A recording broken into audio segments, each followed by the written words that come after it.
తప్పు చేసి అరెస్ట్ అయ్యి జైలుకెళ్ళిన ప్రతి వైసీపీ నాయకుడిని జగన్ కలుస్తుంటారు.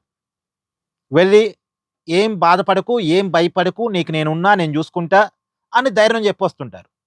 ఇవాళ సిదిరి అప్పర్రాజుకు ధైర్యం చెప్పడానికి వెళ్తున్నారు. సిదిరి అప్పర్రాజు జైల్‌లో ఉన్నాడు. ఆయన కుమారుడు కూడా జైల్‌లో ఉన్నాడు. వాళ్ళిద్దరిని జగన్ పరామర్శించడానికి ఇవాళ శ్రీకాకుళం వెళ్తున్నాడు. తర్వాత కారుమూరి నాగేశ్వరరావు గారిని పరామర్శించడానికి వెళ్ళాలేమో.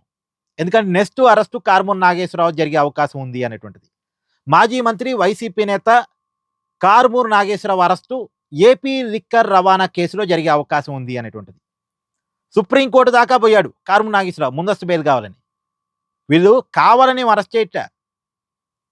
అవకాశం ఇస్తున్నారు. నువ్వు కావాలంటే బెయిల్ తెచ్చుకో, కోర్టుకెళ్ళు. నీకున్న న్యాయపరమైన అవకాశాలన్నీ వాడుకో. వాడుకున్న తర్వాతే ఇక అవకాశాలు లేవు అనుకున్నప్పుడే నిన్ను మేము అరెస్ట్ చేస్తాం అంటున్నట్టున్నారు పోలీసులు. ఇప్పుడు తమ్మినేని సీతారాం విషయంలో చూసాంగా. సిదిరి అప్పర్రాజు గారి విషయంలో కూడా చూసాం. వెంటనే అరెస్ట్ చేయలే.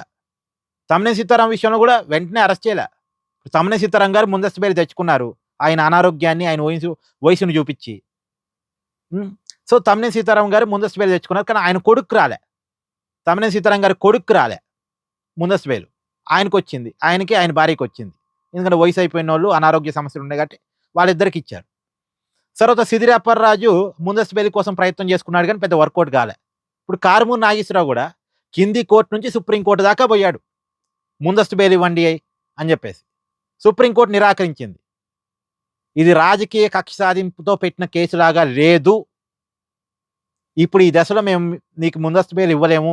నువ్వు చేసిన తప్పులు క్లియర్‌గా కనపడుతున్నాయి అన్నట్టుగా కోర్టు చెప్పింది. ఇప్పుడు కారుమూరి నాగేశ్వరరావు అరెస్టు చేయటానికి అవకాశం ఉంది. ఎందుకంటే ఇక ఆయన ముందస్తు బెయిల్‌కు అడిగితే గిడితే సుప్రీంకోర్టు దాకా పోవాలి. ఆ ఫైనల్ కోర్టు కూడా అయిపోయింది. ఇక అంతర్జాతీయ కోర్టుకి పోలేడుగా.